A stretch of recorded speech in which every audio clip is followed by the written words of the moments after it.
Welcome to Kids Matter. I'm Dr. Elisa Minkin. As a pediatrician, mom, and grandma, I understand how challenging it can be to help our kids grow into their best selves. We are so much more powerful together. Here, I will be sharing the knowledge and wisdom of a wide range of people who understand and care deeply about children. I'm hoping for your input as well, because kids really do matter. They are our future.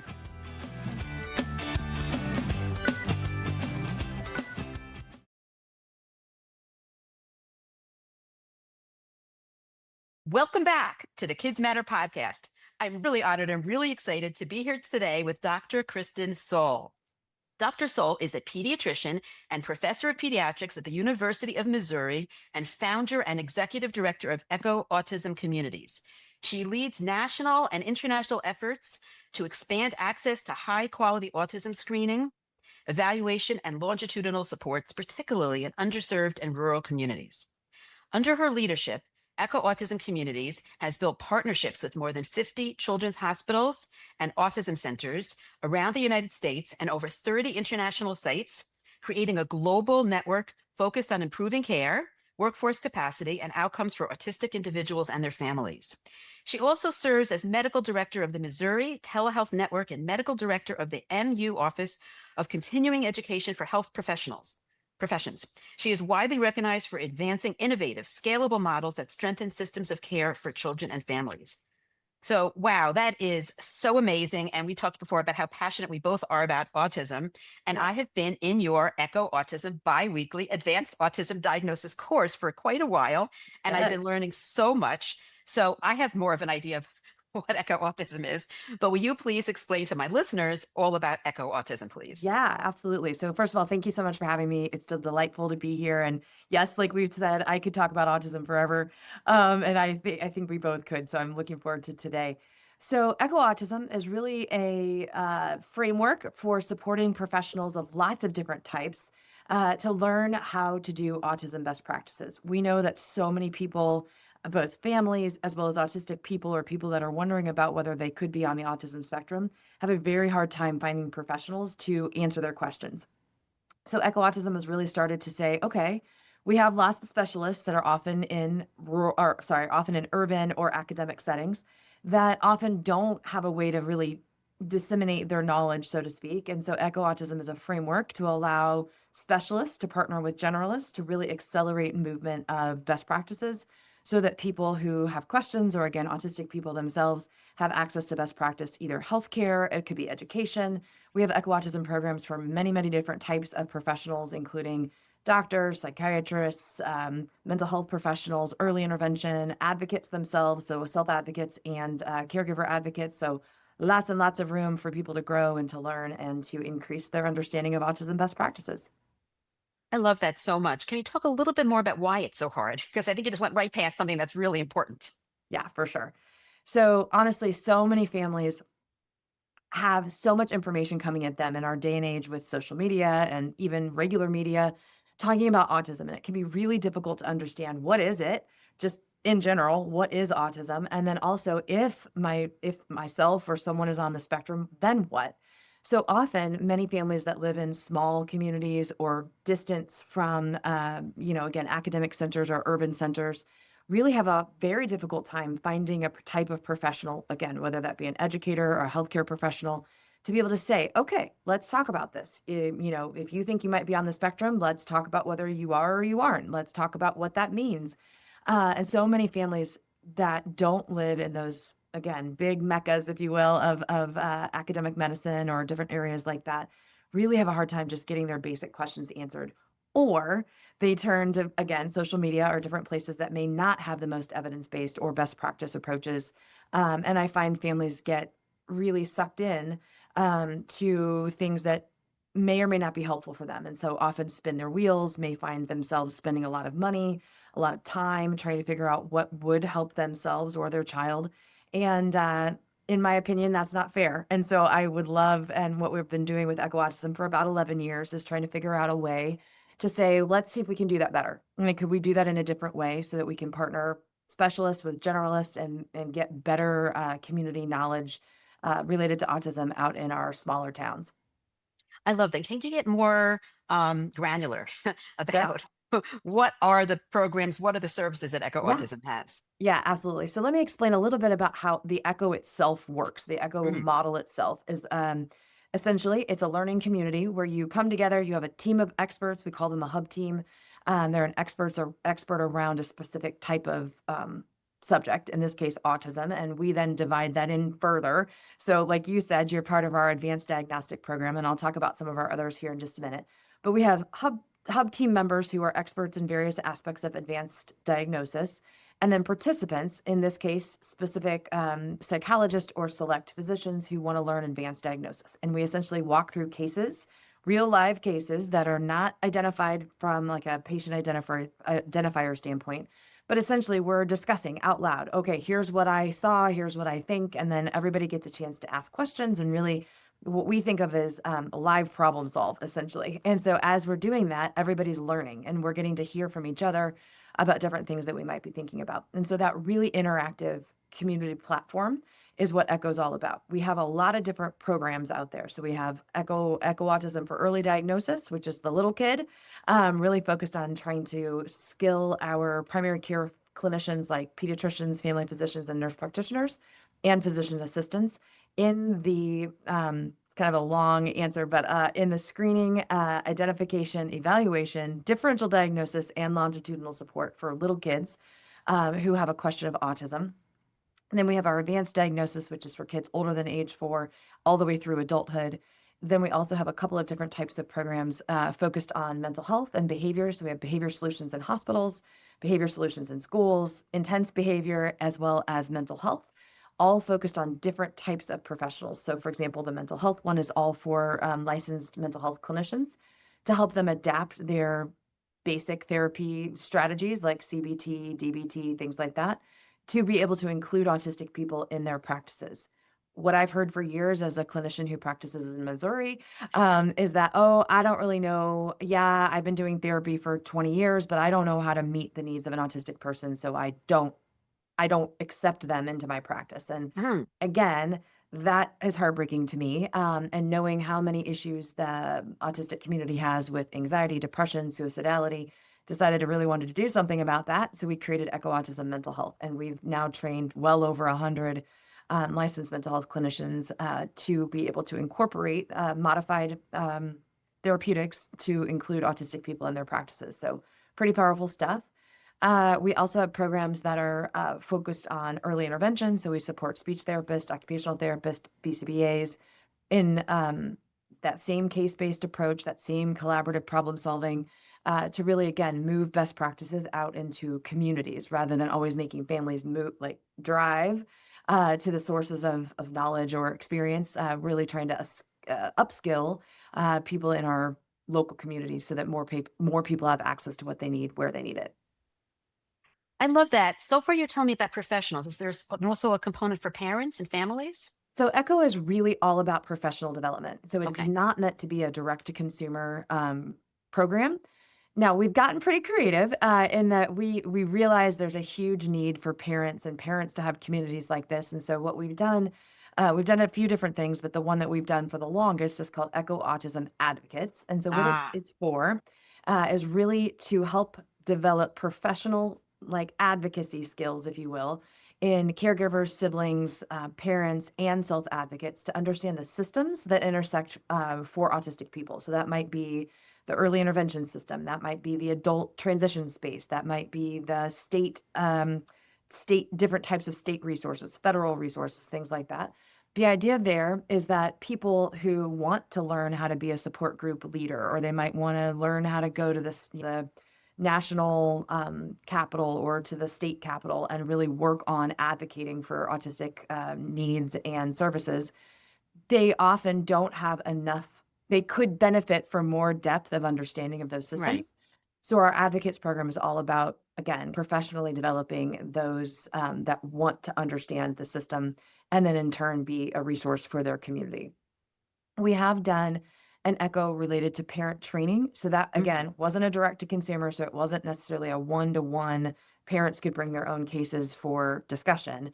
But we did use the Echo model and actually the caregiver skills training through the WHO or the World Health Organization and Autism Speaks. And so that was a pretty fun echo where we were really trying to increase access to skilled parent trainers so that, again, more families in local communities had access to those kinds of resources like you might find in more urban centers. So again, we've thought about trying to get a little bit more creative with how we could do parent-based echoes, but it gets tricky because it's not meant to be like, let me tell you about my son, and my son has these problems, right? Because then that becomes kind of like a consultation, and echo is really all Right. about I get it. collaborative problem solving. I do want to point out that there's another program called Autism Navigator. Are you Yes, familiar with that one? I am. You want to tell me more about it? Because I'm going to Sure. hold up. Yeah, The I reason I'm love bringing it up Autism is because I know Navigator. they do So parent training programs and yep, education, and that could complement what Echo Autism does. absolutely. In fact, Amy Weatherby and I are very longtime collaborators, and she's the founder of Autism Navigator and Baby Navigator. Her work is incredible, and I love it. We've often talked about having different types of echo programs that could supplement what she does as well. Um, so Autism Navigator, and again, its component Baby Navigator, is really all about identifying social communication skills and delays in the youngest of kids. So all the way down to 2 months of age. She has exquisite tools for parents to be able to use to both monitor and screen their babies from really prenatal, actually. So like prenatal through the toddler lifespan.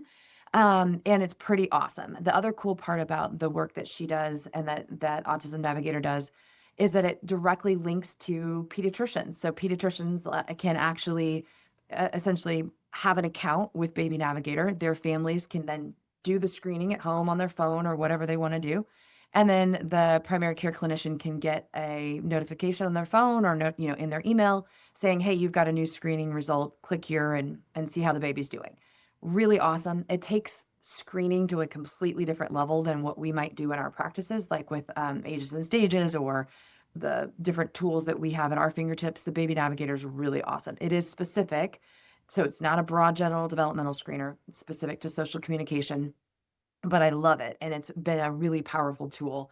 The other thing that they offer are lots of on-demand resources for parents. They have different kind of master classes and webinars and all kinds of things that are what I think of as a little bit more unidirectional. So it's a come and learn and listen.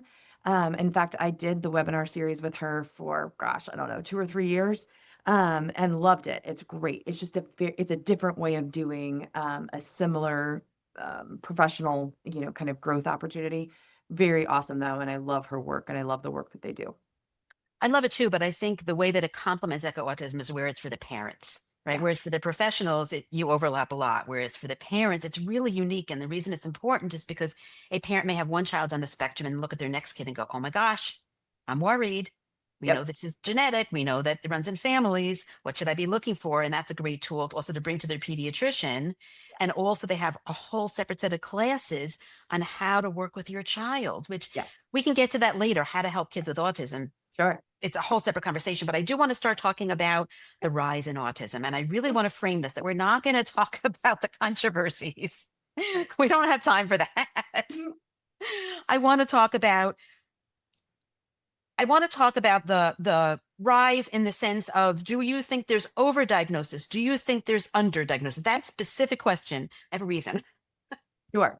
So I think that's a very tricky question, one that I've been wrangling with quite a bit. And I think there's no easy answer. So when I think about the concept of overdiagnosis, meaning too many people being labeled with this diagnosis compared to, you know, true incidence or prevalence, the bottom line is we don't have a biomarker. So it's pretty darn Exactly. hard to know if you're right or if you're not right. And so and I think that's a real challenge that we face, in that I could think all day long that there's overdiagnosis or underdiagnosis, which I do personally think there's both. And I Yeah, me frankly too. think it's about equal. I don't have a lot of data to really back me up on that. But at the same time, I don't know how we would ever really, with any sense of true accuracy, know who's overdiagnosed and who's underdiagnosed. And part of the reason is not just the biomarker aspect, but also autism is such an incredible experience and you change. And I get the luxury, my practice is made up of all the kids and now adults that I've diagnosed over the years and have basically grown up with. And I see just how much people change, and that is in both directions, right? And it's a normal, like it's a normal thing. It's Right. no different than any other child I might watch grow up who's, going to have periods where they're doing incredibly well and then periods where they're really struggling with something. Same thing in autism, but that makes it tougher too, because then I think what happens is autism diagnosticians might see a kid at a point in time where maybe they're thriving, maybe everything's going great. So then that person, that diagnostician might be like, oh, that's not autism. Whoever did that diagnosis doesn't know what they're talking about. And that probably isn't true. It's very likely that when the original diagnosticians saw the child and made the diagnosis, I would hope that the DSM criteria were, fully vetted and fully described. But long story short is, I think autism is way more complicated than we give it credit for because it's a natural, like it's a developmental process. And so, short answer, I don't know that there's any good way to know how much over and or under diagnosis is really influencing the numbers that we see. I also think that we've been missing females all along, and a lot of these signs of autism may be internalized. You may not see them, and unless you look for them properly. And so, and there's a subjectivity, right? There's a quality of diagnosis, there's a subjectivity. But I do hear that there's a lot of people are coming from social media that just came up in Echo Autism yesterday with the TikTok autism, claiming that they read all about it and that's who they are. And it's going to be subjective, right? Whether it's a trait or whether it's actually fits into what we call autism. And we're not even going to get into the autism. Is it a disorder? Is it a neurodiversity? We're not even going there. I've done that enough on my podcast. I'm sure No kidding. you've spoken about it enough. But the point that I'm making, it is very complex, but there is some degree of overdiagnosis for sure, because there are people just shopping for a diagnosis. And I'm concerned that is a tremendous equity issue, because on the flip side, I see all the time kids being missed that were underdiagnosed, whether they're female, whether they're people of color, people of low income, or all three, I see it all the time too. Yeah. And unfortunately, one of the things that I see influencing that so much is limited experience of the diagnosticians. So in other words, if all you've ever really worked with is 2-year-olds on the spectrum, well, you're going to have a really hard time identifying the 12-year-old female with, high intellect and ADHD, who also is on the spectrum. And it's really sad because a lot of our training programs and a lot of our, even our clinics have become pretty kind of unidimensional, if you will. And thinking about how do you conceptualize autism in such a way that you maintain multi dimensions of that human in front of you. It's a skill. I mean, it happens to be my favorite thing to do. But at the same time, it is not easy because you have to hold so many things in your hand and mind at once to then figure out, does this fit? And is this the right, again, it is a medical diagnosis as it currently sits. And so trying to figure out, okay, but functionally, what's impacting this person? I've said plenty of times before that I am not opposed to self-identification, or I like to call it self-discovery. I think it's great when people explore how their brains work and what what they're thinking of doing. That doesn't mean as a physician, I'm going to endorse it. It doesn't necessarily mean that I'm going to be like, oh yeah, I totally agree with you. But I don't have a problem with people learning about themselves and then wondering if that's something that, could describe them. I think it's fine. Right. And I don't mind autism as an adjective for somebody neurodivergent. Autism is just, once you want the diagnosis, which can lead to services, Yes. you do have to have criteria for that. And that leads us right into autism diagnosis. So I'd like you to tell us, how is autism diagnosed? And what is all this knowledge going to help people with who are not initially trained in that? Yeah, great question. So autism diagnosis, I think, can be as complicated as you want to make it. And yet it actually isn't that complicated. So here's why I say it that way. So when we think about what are the core components of an autism diagnosis, you really have a handful of things. So you need to be able to take a really comprehensive history that covers that whole person's kind of life, if you will. So again, it might be a 2-year-old, so that lifespan's not as complicated, but it might be an adult, which could definitely get a lot more complicated. But what you're having to think about is the person's medical history, social history, family history, all of the things that have kind of influenced who that person is in front of you. So that historical information is really important. Similarly, then you're asking lots and lots of key questions about their experiences. Now, I know that a lot of times when we're talking about medical diagnoses, we're talking about their symptoms and their behaviors and all those things. And so, yes, those words could be used here as well, but I like to think about it as their experiences. So, how do they play? How do they interact with their siblings? What does it look like when they need something from the refrigerator? What happens in the school lunchroom? How do they get along on the playground? At dinner time during at daycare, how do they respond to another toddler's approach, right? So like how is a person going through their life experiencing other people? Again, sure, I could flip into the medical version of that and do they have symptoms of this and that and whatever. It's all the same kind of thing. But in that component of the diagnostic process, it's really getting a deep understanding of what that experience looks like.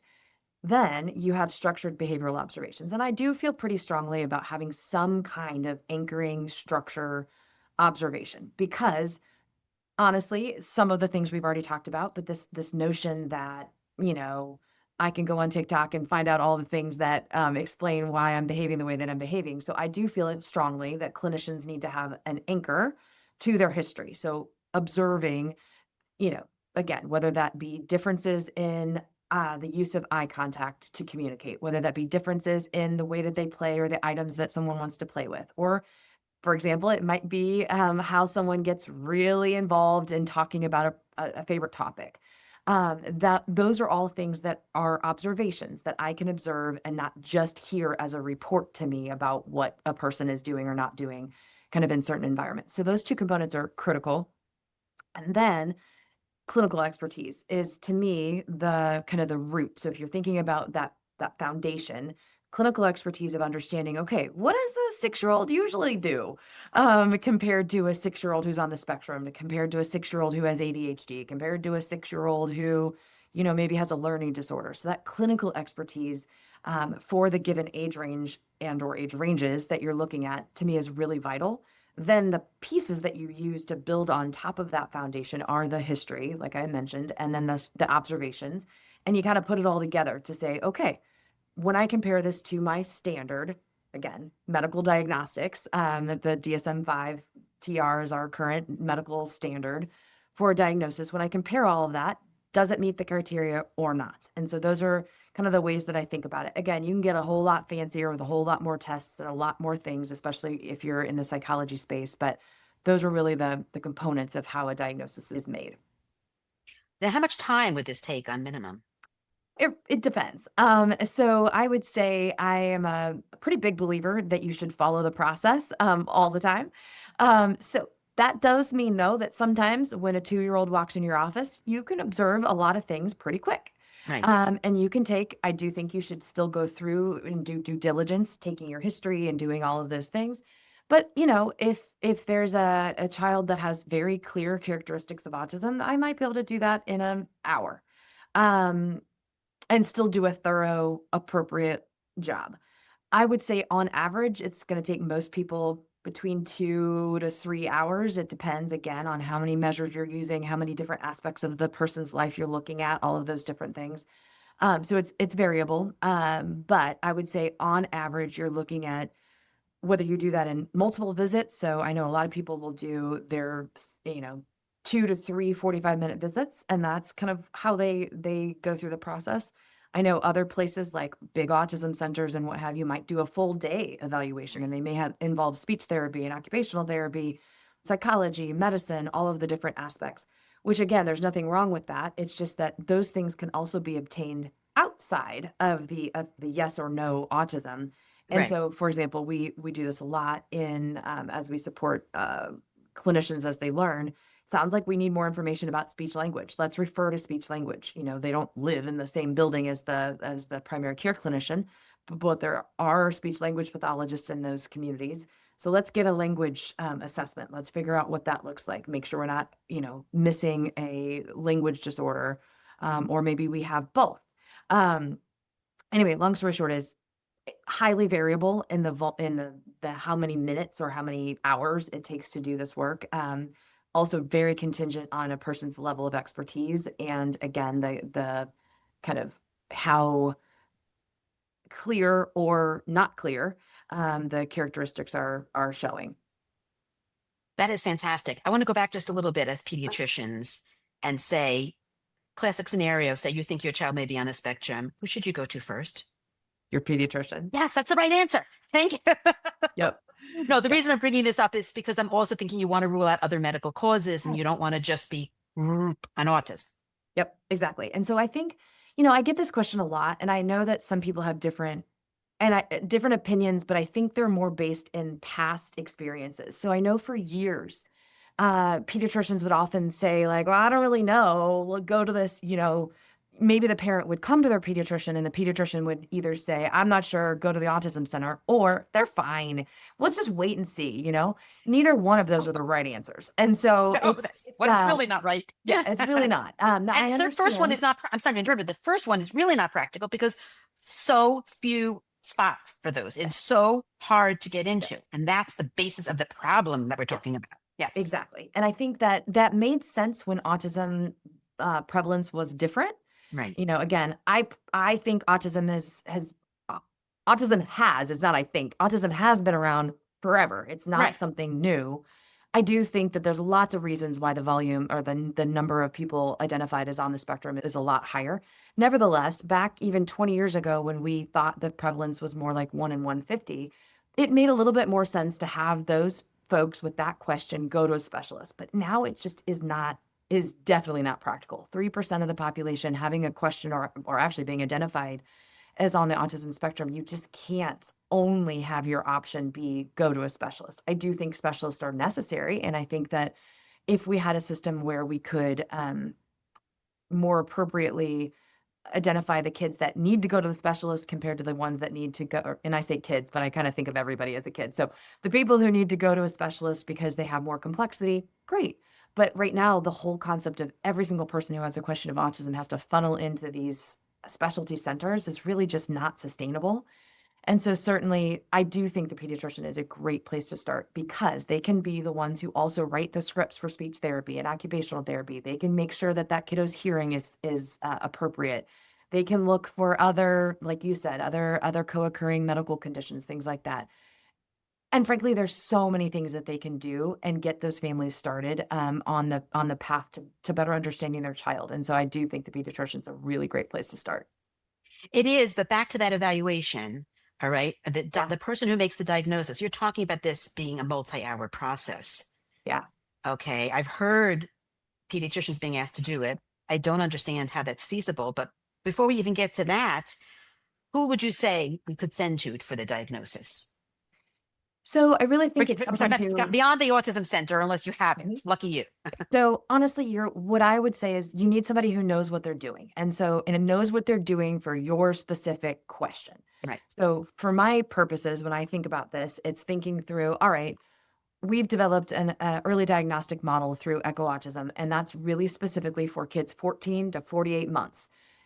Technically, who have clear characteristics of autism. So those are the kids that you're pretty sure, that they're on the spectrum. So it's not a lot of very detailed, teasing out of things. But what we've learned over the years, because we've now been doing that model for about 8 years, and we have had, probably 400 pediatricians, family physicians go through that program. What we've learned is there's not a great path in. So in other words, what we kind of had hoped is that those kiddos that were having clear characteristics, the more, I don't like using the word obvious, but those kiddos that you're like, yeah, okay, that's probably autism. Let's see if we can't kind of expedite things.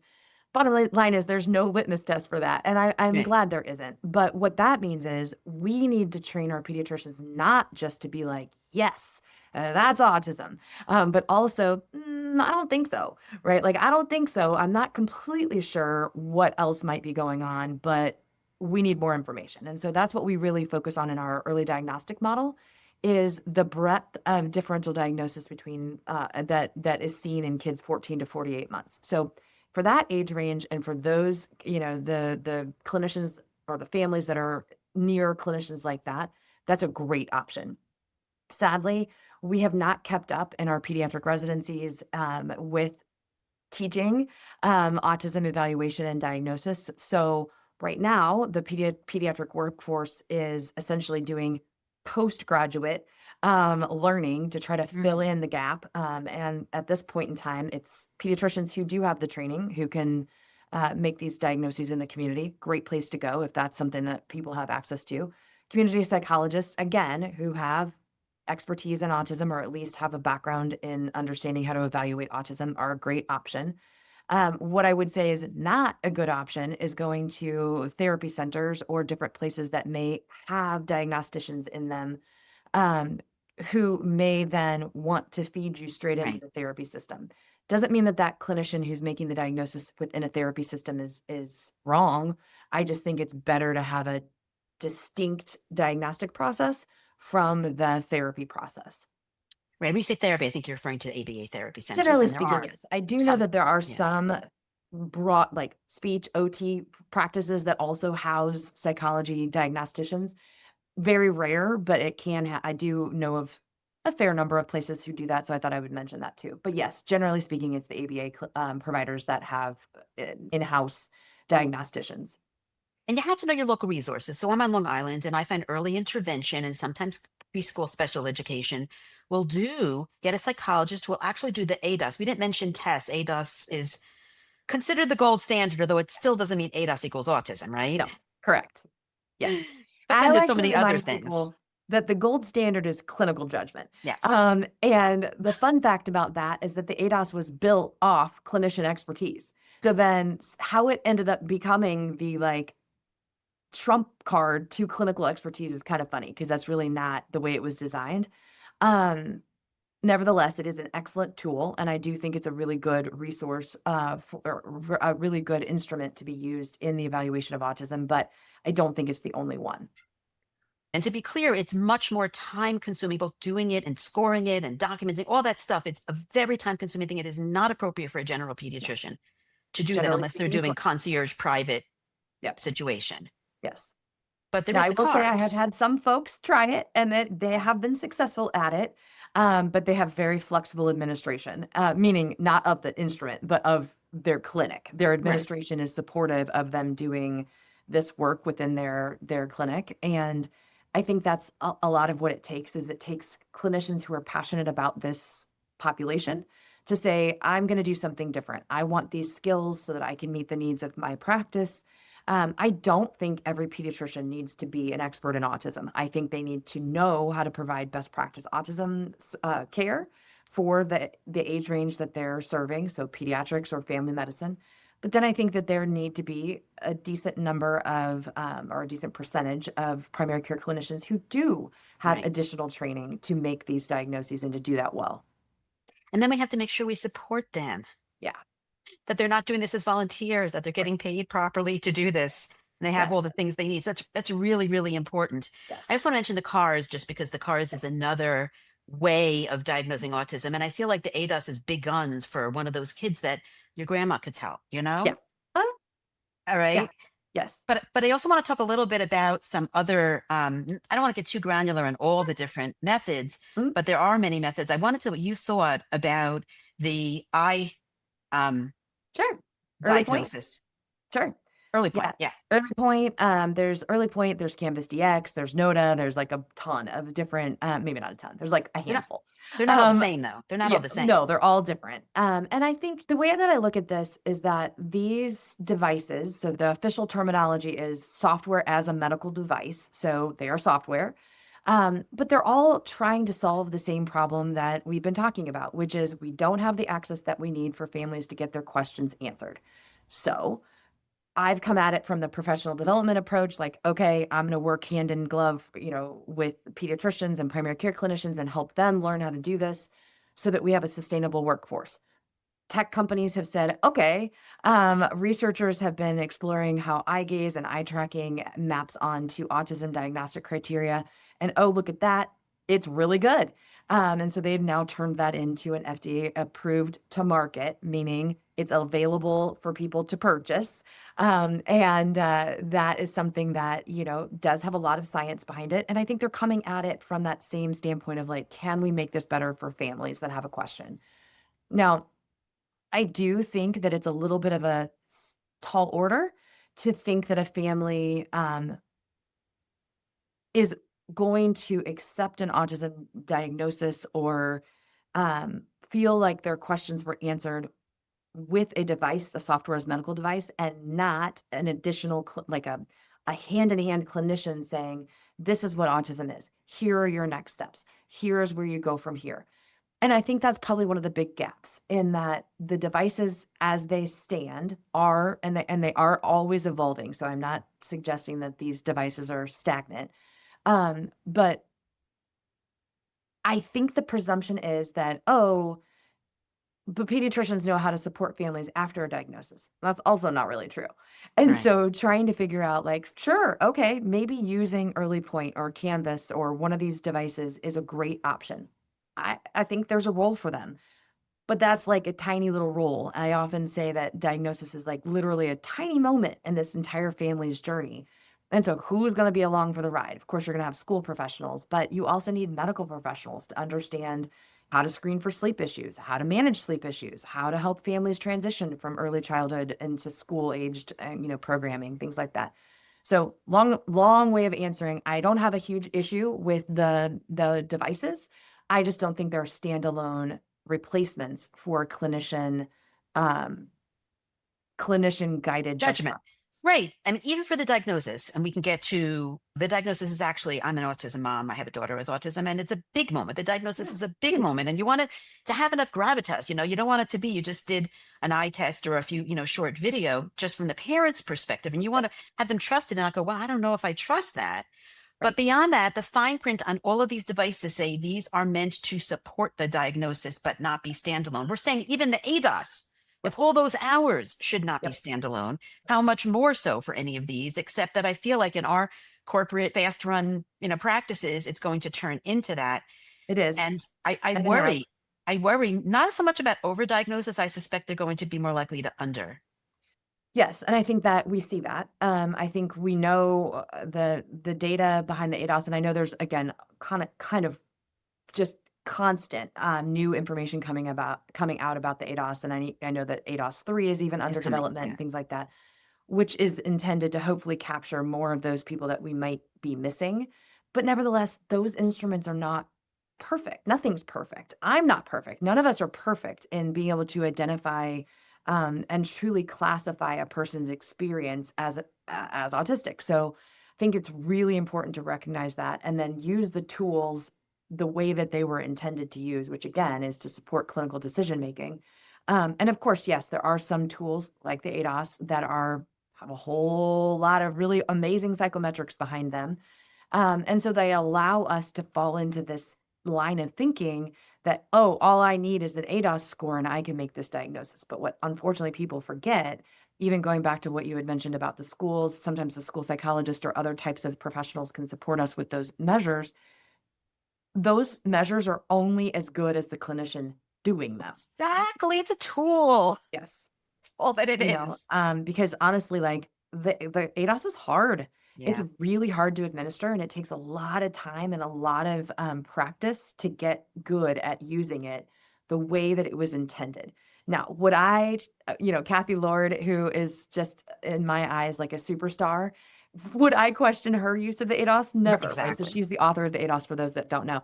And I know how thoughtful and how wise and how excellent she is at what she does. But that doesn't mean if I did the same test, if I Right. used the same tool on the same person, that we'd get the same result. We probably wouldn't. Pretty well guarantee it because I have a different set of expertise. And so I need that tool to function in a way, or I need, as I guess, let me say it this way, as a clinician, I need to understand the tool that I'm using. And that just because it scores a certain number doesn't necessarily mean I can take it at face value.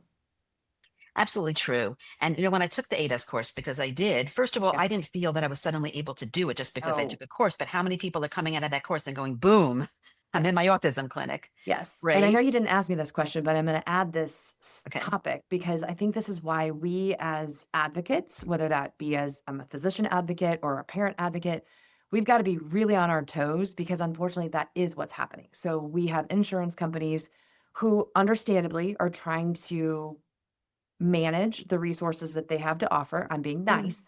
And Um, saying, we can't offer this service unless we have an ADOS score, or we won't offer this service unless a developmental behavioral pediatrician or a clinical psychologist or whomever has done this evaluation. But one of the most giant misnomers out there that kind of drives me a little bit nuts is that that insurance policy is not law.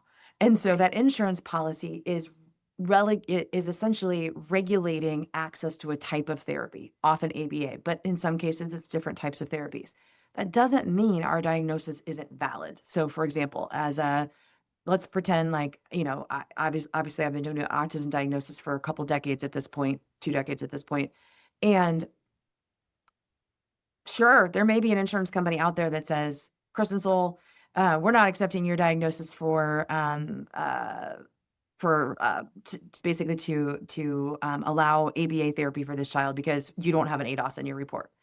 They can say that all day long. They can make up any rule they want. They can do that. I don't love it. It makes me mad. But at the same time, that doesn't mean my diagnosis isn't valid. My diagnosis is valid. I will be paid for the time that I spent doing my diagnostic process, but that child may not be able to access the medically necessary services that I've said are necessary because the insurance company has put a barrier in between what I've requested and what they're willing to approve. And so I think it's a messy space in trying to advocate and help insurance companies understand, like, you can require an ADOS, but you realize that doesn't necessarily increase your diagnostic accuracy, because I think that's why they do it, is they are like trying to make sure that they're not allowing services for kids who are not actually autistic. At least that's what they tell me, because I've spent a lot of time talking to insurance administrators, and that's just not true. So it's hard. I find it to be a feature and not a bug, and it's a way to limit services. Yeah, it And is.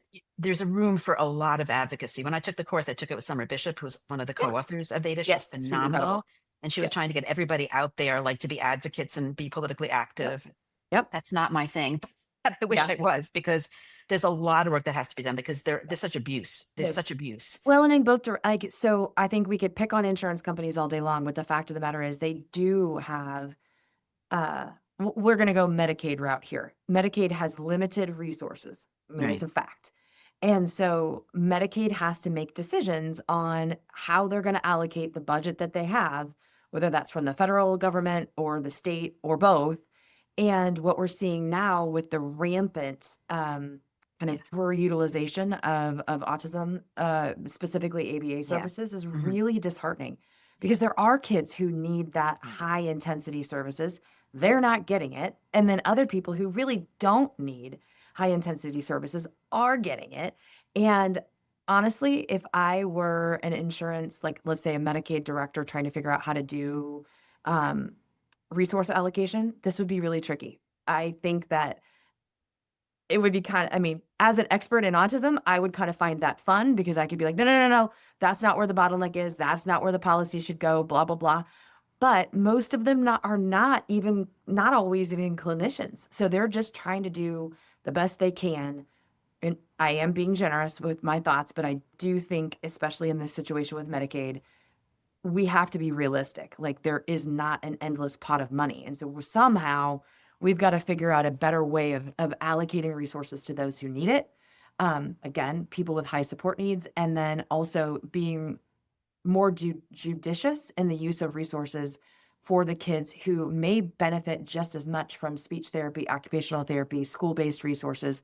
Challenges that we don't have a ton of data that helps us understand dose of those therapies, who needs how much and for how long. And so that's a space where the field of applied behavior analysis probably needs to do a little bit more work. Right. And I don't want to get too into the Yeah, weeds sorry, on I the could go. ABA controversy. Sure. applied behavioral analysis. There are people who, and I discussed this with my interview with Dr. Temple Grandin. She gave a Yeah. great answer to that about Right. people who are autistic adults who said, I went through that and it was horrible. And there are reasons for that. Yeah, there And are. so we have to be really careful, because what we're having now is we're having a glut of private equity, ABA. It's not all equal quality. And so I Yeah. just want to hear your thoughts on what should a parent do after getting a young child diagnosed with autism, Yeah. keeping in mind the challenges with ABA. Right. Oh, yes. And this is like in my actual clinical practice, which I do still clinically practice. These are the conversations I have with parents all the time. And so really, I think about it as a shared decision-making process. I do a lot of talking to them about what ABA is, what it looks like, what a good ABA program looks like. How do you know how do you decide if it fits with your values for your family, your child, all of that stuff. And then frankly, I also will be fairly prescriptive in what I think makes sense. I do wish I had more data to support my prescriptive approach, but I do have my clinical expertise and I have been doing this for a while, so I feel like it's reasonable. So for example, if I have a kiddo that, has a lot of language, has minimal interfering behaviors, really does not need ABA, period, I will share that with the family. And I'll say, I really want to focus on speech therapy, occupational therapy, and getting them into either, 0 to 3, depending on the age of the kiddo, or early childhood special education, again, depending on the needs of the kid. And then say, we can revisit this concept after we've done these things. Truthfully, almost every one of these conversations is individualized. So I have some families that are like, I don't want ABA, don't bring it up, I don't want to talk about it. Okay. And that might be in a child that I do think would benefit from ABA. So in those moments, I might say, I hear you, I get it. I want to make sure that you know what it is and how it could be beneficial, so that if we feel like this is something that down the road we want to explore, you have the information. So that's one variation of that. I have other families who are like, I want ABA, even though my kid is hyperlexic, and I'm being a little bit over the top with this, but so a child where I might not think that ABA is the top priority, but the parents think ABA is the top priority, I'm probably going to have a similar conversation. Let's talk about this. Let's talk about what you need, what your goals are for your child, or if the child's old enough, we talk about what their goals are. Again, if they're old enough, and or able to speak or communicate with me what their goals are for their own lives. Yeah, I want you to just talk a little bit more about who you think ABA is good for, what ABA, and we're going to end after this, by the way, because it's been long. We're going to probably have to do part 2, because I had so much more I wanted to talk about. But I do want to talk about ABA, not from the controversy stand, but I already alluded to it a little bit. It's a little bit very polarized, the conversation. I don't think it's so helpful to the kids. Right. So can you share those conversations right now, please? Yeah, I sure can. When I think about what is the role of ABA, I think first and foremost about what is the need of the child. So is the child able to communicate their wants and needs effectively? Is that something that they're going to need to be taught? So it's a difference between speech therapy can do a lot with communication systems, again, whether that's verbal communication, picture exchange, AAC devices, whatever. Like speech therapy, I think, has a humongous role in that. Where I think ABA comes in is if that child really does need a more behaviorally based approach to teach the child the functions of requesting. So this gets really granular, and I won't take us down into like all of the granularity.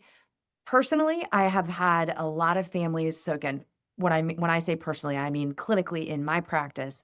Frankly, I have not referred. Probably, I think I'm right around 25% of my new diagnoses are being referred to ABA at this point. So again, take into account that I don't necessarily have tons of little kids in my practice at this point. I'm not doing a ton of diagnoses, so the 25% is a very, very loose estimate. I don't want anybody to think that should be their goal.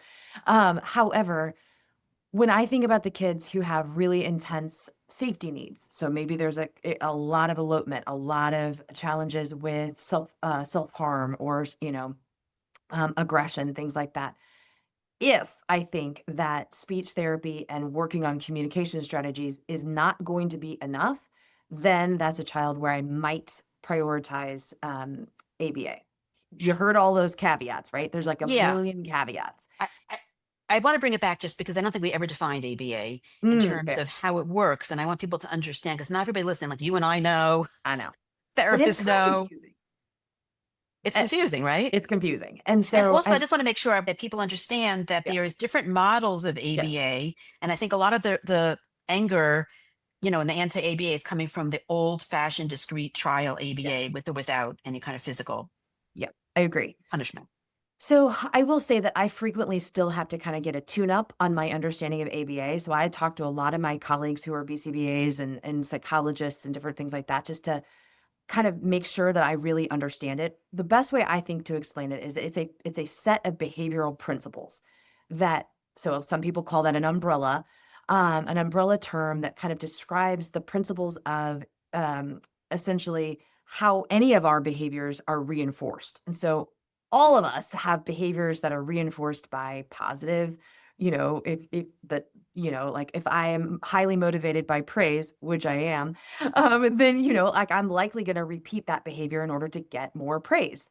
Or if I'm highly disincentivized by criticism, then I'm going to not do something because I don't want to be criticized. ABA, and that frankly is all kind of the foundational principles of operant conditioning and different types of, I won't go into the undergraduate Nitty level gritty, of right? behavioral principles, but that's essentially what ABA is doing. It's like, okay, I want this child to learn how to ask for an apple and or something. I want them to learn how to request an item. So I'm going to reinforce the behavior that I want to see. And in some ways it's very, very teeny behaviors. So it's not just request an apple, but it's like literally learn what an apple is and how to point. And that's honestly even a little bit too much.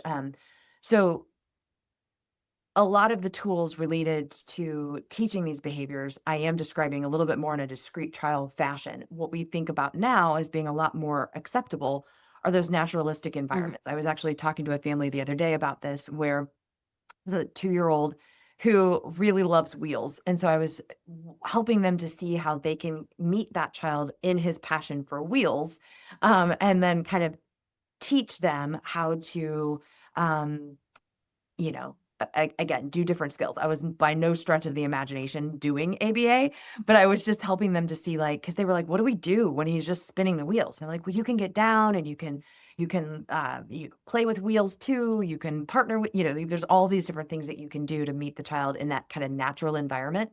Obviously, a true BCBA, a true naturalistic developmental behavioral interventionist is going to be way better at it than I am.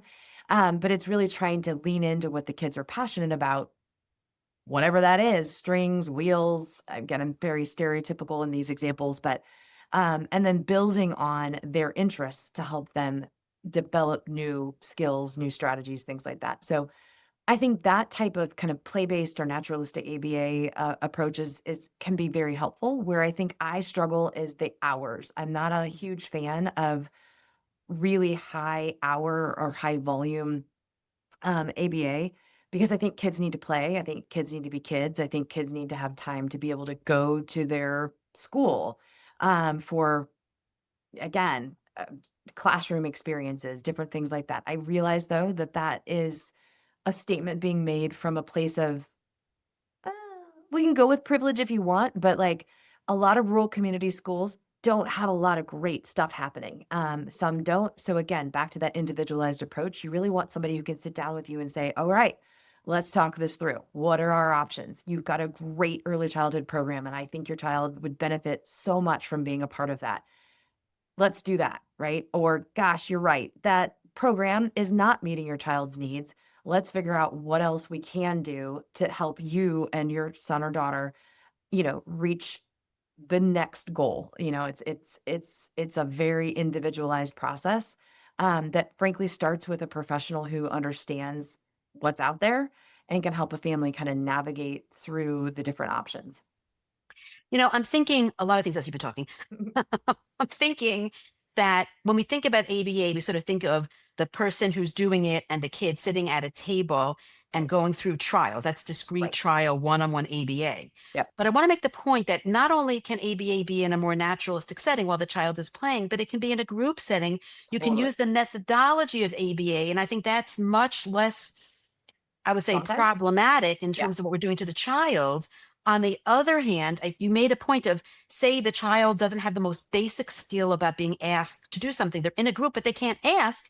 Right. You need one-on-one to teach that child. Mhm. And what ABA does in its most classic fashion is to break down the sub skills and reinforce them using behavioral methods. Yep. That's how we think of ABA. And those kids who need that are going to flounder. A lot of parents want them in a mainstream setting and they can't even ask for a cookie. Right. So I think that we really have to make that clear that what the child needs, like you said, will be variable. But there Very used to good. be like, also one of the objections to ABA is it's a cure. It's going to make the kid normal. We're going to have them look because we want them to look normal. We have them to do all these like normie things, Yep. right? Right. And so they wanted many, many hours. And so there's much more of a moving away from that reason. And also because for a kid to be one-on-one for all those hours, the juice was not worth the squeeze at that point. Exactly. And I do think that you bring up an excellent point that, and I talk to every family about this, and we try to teach it in all of our eco autism programs, but it's this idea that these kids are autistic people are who they are. And Right. so it's more about trying to figure out, okay, again, obviously, it would be helpful if the child had a way to communicate their wants, their needs, their, all that stuff. Those are typical human goals. And so notice I didn't say they have to speak those words, but they Right. need a way to communicate what they need, what they want, that kind of stuff. And I think that that's what is really important to anchor any of our decisions with families around is what is going to be helpful for your child. And again, if they're old enough to have a contribution to this conversation, then they should be included.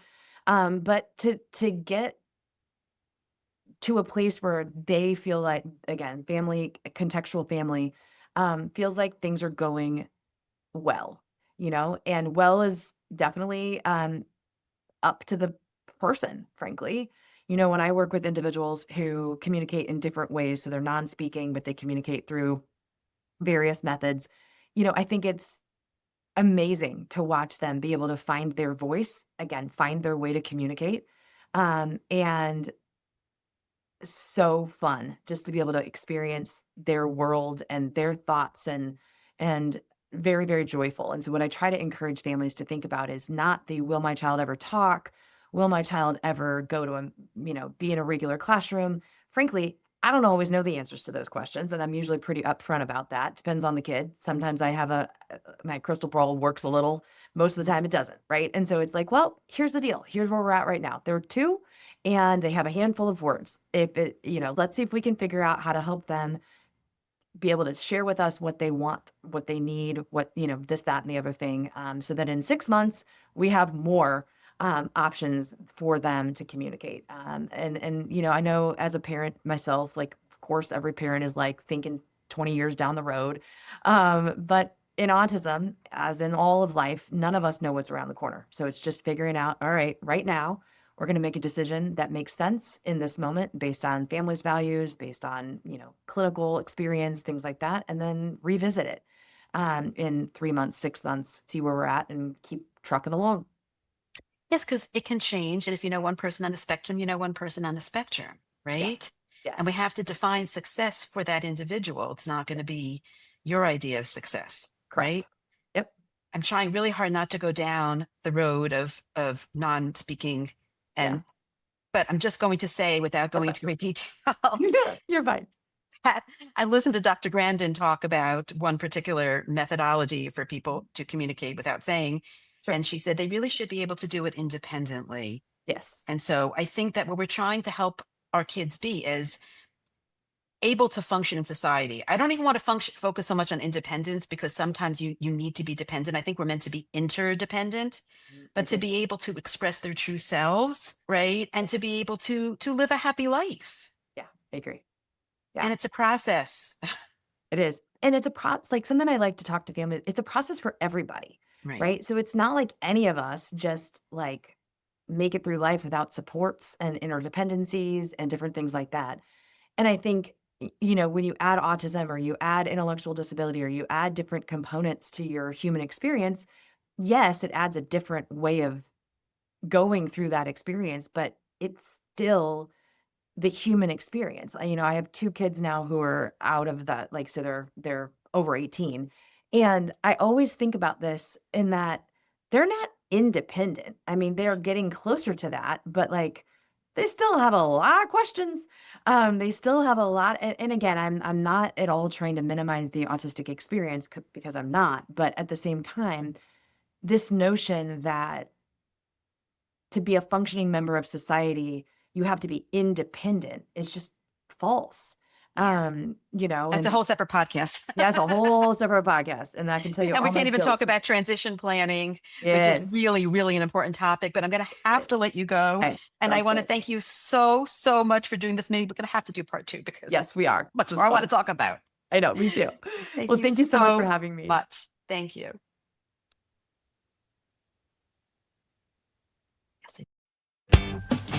Thank you for listening to Kids Matter. Raising healthy, happy children takes a village, and I'm grateful you're part of ours. If today's conversation resonated with you, please share this episode with another parent, grandparent, teacher, or anyone who cares about kids. Together, we can build the supportive community our children deserve. I'd love to hear from you. Share your thoughts, questions, or suggestions for future topics at kidsmatterpodcast@gmail.com with no exclamation point. Your voice truly matters. Until next time, keep advocating for the children in your life because kids really do matter. They are our future. I'm Dr. Elisa Minkin, and this has been Kids Matter. Please note that while I am a pediatrician, I am not your child's pediatrician. This podcast is for informational purposes only and does not constitute medical advice. For any medical concerns or decisions, please reach out to your child's healthcare professional.